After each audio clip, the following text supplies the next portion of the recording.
Assalamualaikum warahmatullahi wabarakatuh. Halo semuanya, berjumpa kembali dengan saya Ratri Rahayu. Pada kesempatan kali ini kita akan membahas mengenai filsafat matematika, kemudian ada relasi filsafat dan matematika, serta yang terakhir nanti yang kita bahas yaitu ruang lingkup kajian filsafat matematika. Jangan lupa klik like, comment, and subscribe ya. Jangan lupa subscribe karena subscribe itu gratis. Oke, kita lanjut aja ke materi yang berikutnya yaitu pengertian filsafat. Kali ini kita membahasnya terlebih dulu secara terminologi. Filsafat populer di Yunani sekitar abad ke-9 sebelum Masehi dengan sebutan Philospos. Philospos ini dibagi menjadi dua kata yaitu Sophia dan Philo. Sophia sendiri berarti kebijaksanaan, hikmah, atau bisa berarti kecakapan. Sedangkan Philo bisa berarti cinta.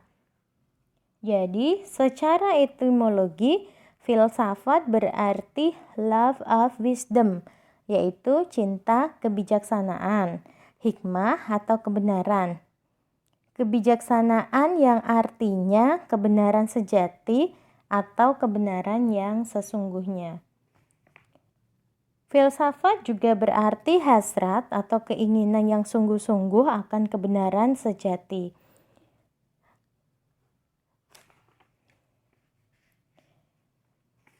Sedangkan beberapa filosof yang menyebutkan bahwa filsafat adalah induk dari semua ilmu pengetahuan. Mengapa kok disebut begitu? Karena dari filsafatlah ilmu-ilmu modern dan kontemporer berkembang, sehingga manusia dapat menikmati ilmu sekaligus buahnya, yaitu berupa teknologi. Nah, ini teknologi sekarang yang kita nikmati penggunaannya untuk mempermudah kehidupan manusia.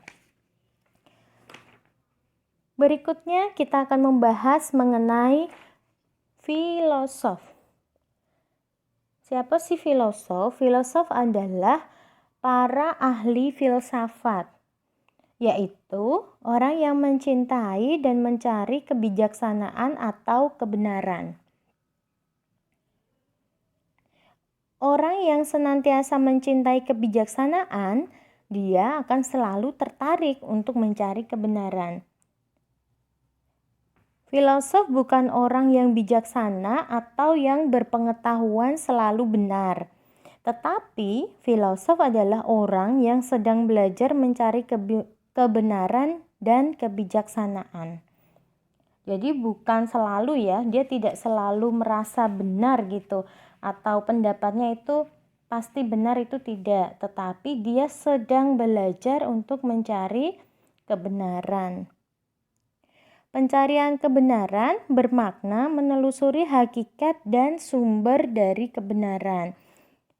Alat untuk menemukan kebenaran tersebut adalah akal yang merupakan sumber utama atau sumber primer di dalam berpikir.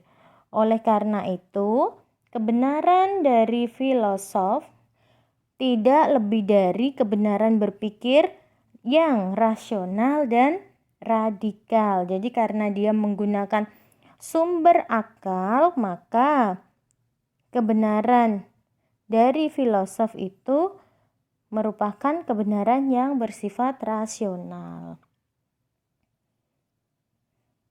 Kemudian kita akan membahas mengenai definisi filsafat. Ini dari beberapa filosof yang terkenal. Yang pertama akan kita bahas yaitu dari Aristoteles, yang merupakan tokoh sentral filosof klasik yang menyatakan bahwa filsafat menyelidiki sebab dan asas segala perwujudan. Aristoteles juga menyampaikan bahwa filsafat memperhatikan seluruh pengetahuan dan kadang-kadang disamakan dengan pengetahuan tentang wujud atau disebut ontologi. Selain Aristoteles, ada filosof terkenal yang lain yaitu Plato.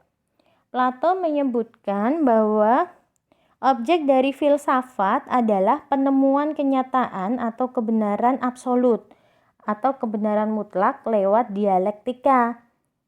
Dialektika adalah metode pencapaian definisi bagi sebuah konsep dengan cara menguji ciri-ciri umum yang ditemukan. Kemudian ahli yang ketiga yaitu René Descartes. Dia menyebutkan bahwa filsafat ialah kumpulan segala pengetahuan di mana Tuhan, alam, dan manusia menjadi pokok penyelidikannya atau pokok permasalahan. Nah, ini juga filosof yang terkenal berikutnya yaitu Immanuel Kant.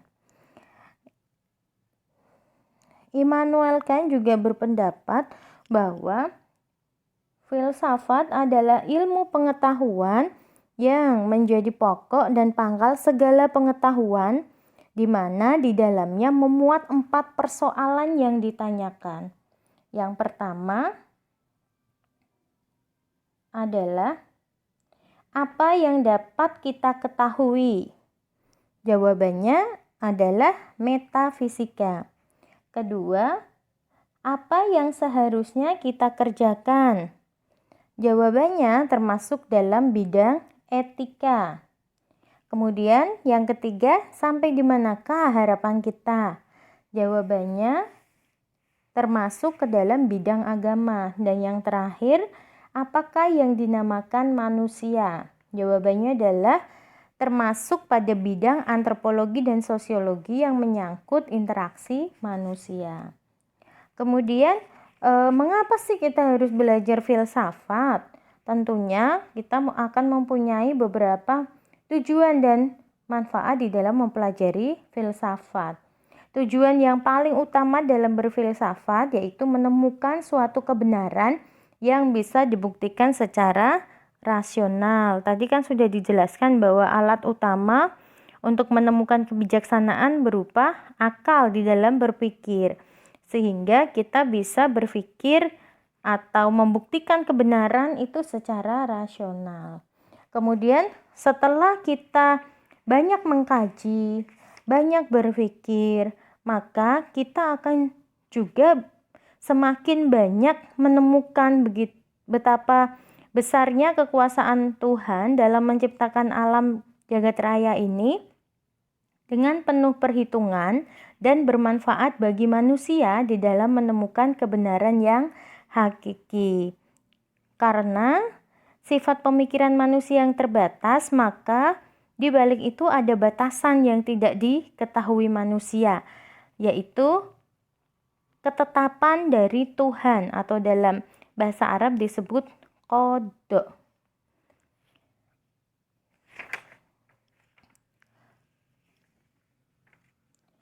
Mencari kebenaran atau pengetahuan merupakan awal proses manusia menggunakan daya pikirnya.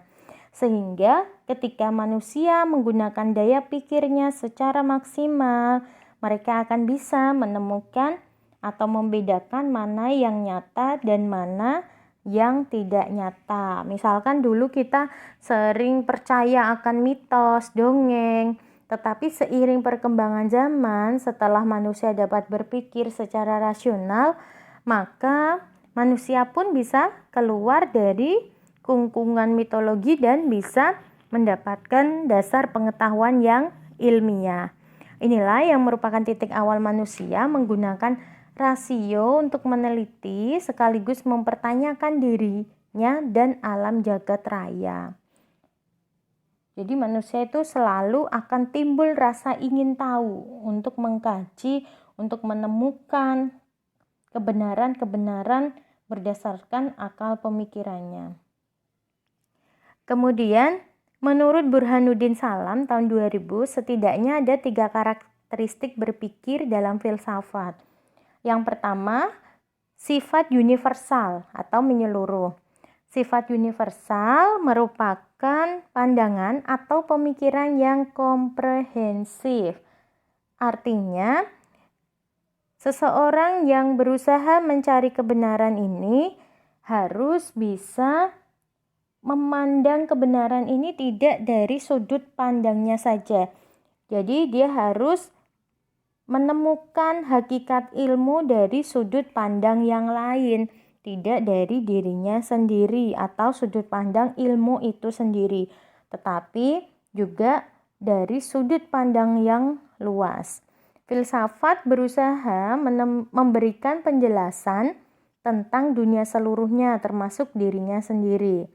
Menurut pandangan ini atau menurut sifat universal ini, filsafat mencari kebenaran tentang segala sesuatu dan kebenaran dari hasil berpikir rasional itu harus bisa dinyatakan dalam bentuk yang paling umum.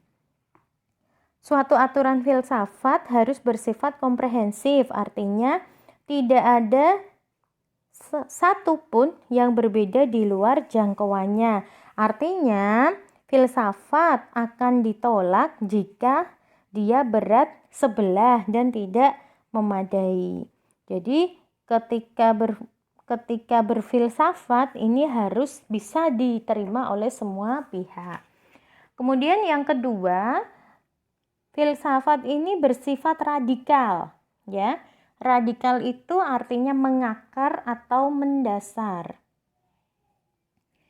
Jadi, sifat radikal ini adalah sifat yang mempertanyakan hal-hal yang substantif yang tidak saja begitu percaya bahwa ilmu itu benar. Jadi, tidak lagi mudah percaya. Misalkan nih, ada gosip tertentu, kemudian kita tiba-tiba langsung percaya, berarti kita tidak menggunakan rasional. Jadi kalau kita sudah berpikir secara filsafat, itu tidak akan mudah mempercayai hal-hal yang tidak bisa masuk akal. Tetapi kita harus memandang atau mengkaji sesuatu itu dari berbagai sudut pandang. Seharusnya kita bisa bertanya, mengapa itu benar? Kemudian berdasarkan kriteria apa proses penilaiannya? Jadi banyak nih, kemarin kan lagi viral Butejo mengenai perselingkuhan atau Mbak Dian ini kan dianggapnya sebagai cewek yang gak benar. Nah, ini kalau ada Butejo seperti ini, kita tidak boleh nih langsung percaya, kita perlu menyelidiki. Nah, contohnya penggunaan filsafat dalam kehidupan sehari-hari. Kemudian sifat yang ketiga adalah sifat spekulatif.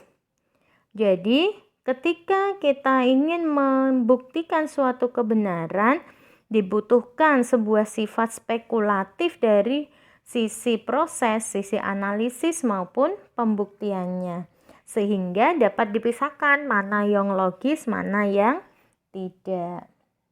Oke, itu 3 karakteristik berpikir dalam filsafat, ada universal, radikal, dan spekulatif. Berikutnya kita mempelajari tentang pengertian matematika. Matematika berasal dari bahasa Yunani, yaitu matematike, yang berarti relating to learning, yang berkaitan dengan hubungan pengetahuan. Kata Yunani tersebut mempunyai akar kata yaitu matema, yang berarti pengkajian, pembelajaran, ilmu atau pengetahuan, yang ruang lingkupnya menyempit dan arti teknisnya menjadi pengkajian matematika. Jadi dapat disimpulkan bahwa berasal dari asal-usul katanya, maka matematika berarti pengetahuan yang diperoleh dari hasil proses belajar, sehingga matematika merupakan suatu pengetahuan, maka persoalannya adalah pengetahuan tentang apa yang menjadi pokok permasalahan atau sasaran yang ingin dipelajari.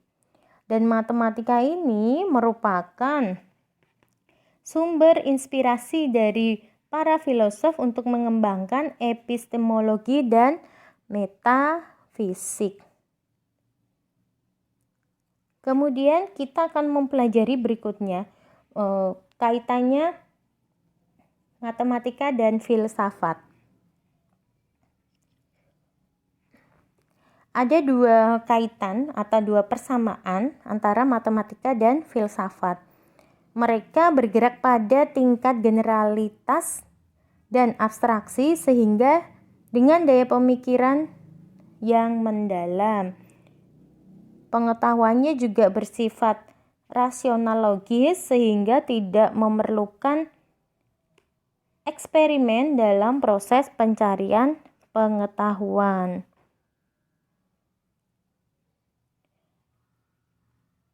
Kemudian pengetahuan tadi sudah ya, ini ya, bergerak pada tingkat generalitas, abstraksi, dan daya pemikiran yang mendalam. Kemudian tadi filsafat dan matematika merupakan pengetahuan rasional yang logis atau masuk akal, tidak memerlukan eksperimen, dan tidak memerlukan peralatan laboratorium. Yang ketiga, filsafat dan matematika dua-duanya membahas ide yang sangat umum dan melampaui taraf kekonkretan satu dengan yang lain. Nah, dari persamaan filsafat dan matematika, maka pengertian filsafat matematika yaitu pemikiran menyeluruh atau reflektif dan kompleks terhadap persoalan-persoalan mengenai sesuatu hal yang berkaitan dengan landasan dan dasar dari pengetahuan matematika, serta hubungan matematika di segala bidang kehidupan manusia, baik secara epistemologis, ontologis, metodologi, etis, dan estetika pengetahuan matematika. Landasan tersebut mencakup beberapa konsep dasar, anggapan dasar yang mendasar, asas permulaan, struktur teoritis, dan ukuran kebenaran, serta eksistensi dan cakupan pengetahuan matematis. Sehingga salah satu sasaran matematika yang ditelaah dalam filsafat matematika ialah konsepsi tentang angka dan bilangan, abstraksi, dan simbolik yang akan dijelaskan dalam video-video berikutnya. Oke, maka jangan lupa kalian ikuti terus video-video dari saya. Kemudian ada relasi filsafat dan matematika. Ada hubungan antara filsafat dan matematika. Ada juga orang yang berpendapat bahwa filsafat dan matematika itu tidak mempunyai hubungan sama sekali. Nah, ini kalau menurut saya ini tidak benar. Menurut De Liangji tahun 99, filsafat dan matematika merupakan dua bidang pengetahuan rasional yang memiliki hubungan yang sangat erat dan tidak diragukan lagi mereka memiliki saling terkait. Jadi, betapa kelirunya pendapat yang menyatakan bahwa filsafat dan matematika tidak memiliki hubungan.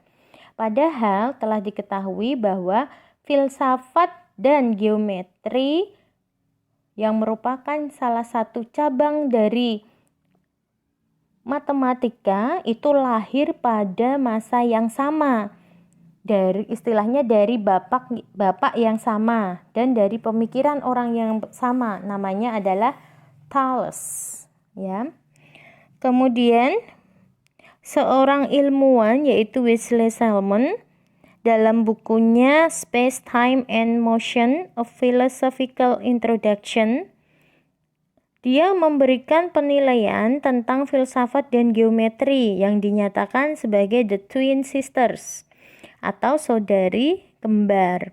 Matematika dan filsafat memiliki hubungan yang cukup erat dibandingkan dengan ilmu-ilmu yang lain.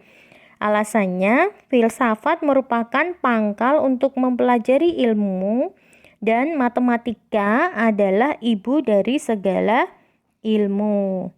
Ada yang juga anggapan bahwa filosof lain atau peneliti ilmuwan yang lain tuh beranggapan bahwa filsafat dan matematika adalah ibu dari segala ilmu yang ada.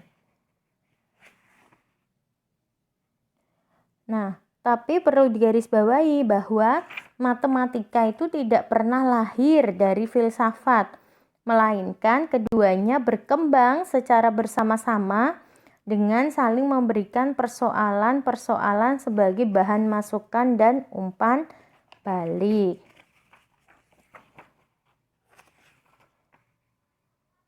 Kemudian ada tujuan-tujuan di dalam mempelajari filsafat, yaitu setelah kita mempelajari filsafat, kita akan bisa menjawab kedudukan dari dasar objek pada metode matematika. Kemudian kita juga bisa menjelaskan secara ontologis apakah objek matematika itu ada. Misalkan kita mempelajari lingkaran, apakah lingkaran itu hanya ada di pikiran kita atau memang matematika, objek-objek matematika itu memang tidak ada. Nah, itu yang perlu kita pelajari atau kita perlu berfilsafat di dalam matematika.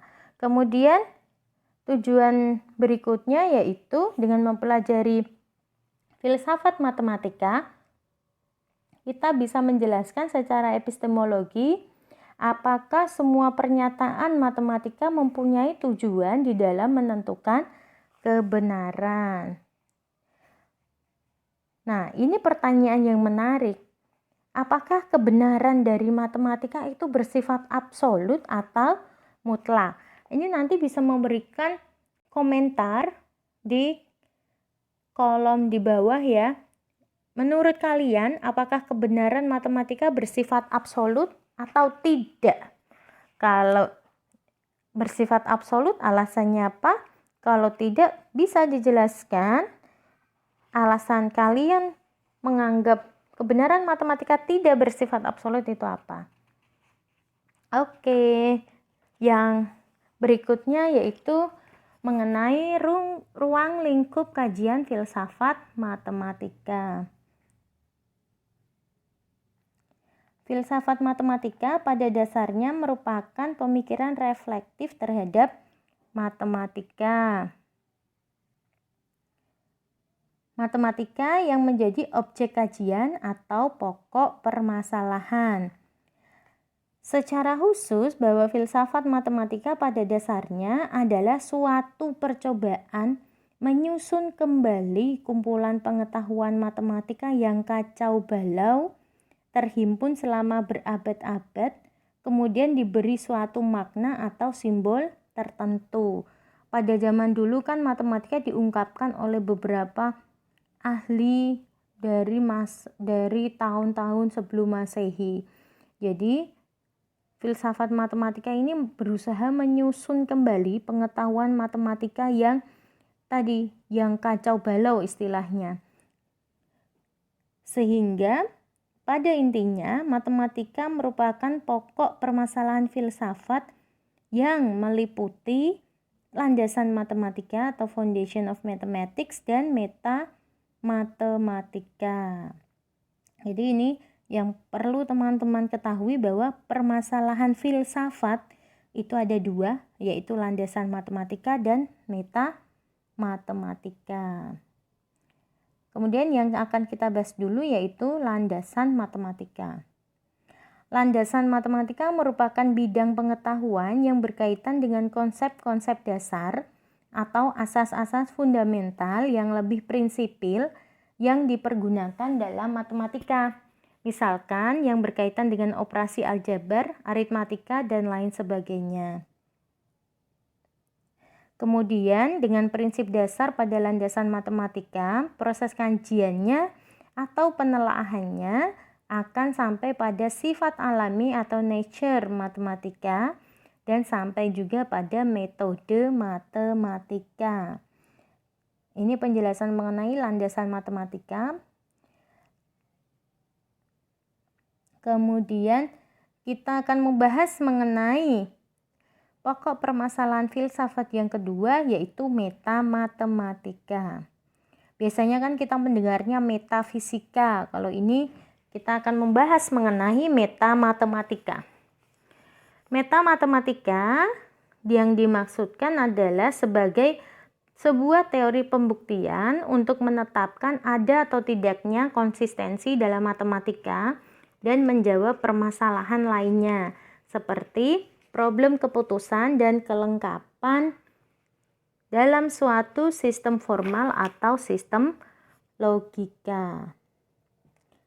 Metamatematika merupakan cabang dari logika matematika yang menelaah teori-teori formal dan memecahkan persoalan yang berkaitan dengan teori-teori tersebut, serta dilakukan pembuktian-pembuktian dengan menggunakan simbol-simbol tertentu yang dalam pembuktian tersebut memungkinkan adanya sebuah kesesuaian dengan keadaan atau kenyataan yang terjadi. Dari metafisika inilah demikian tadi penjelasan mengenai filsafat matematika, ruang lingkup, tujuan, manfaat, relasi antara filsafat dan matematika juga. Semoga video ini dapat bermanfaat bagi kalian semuanya.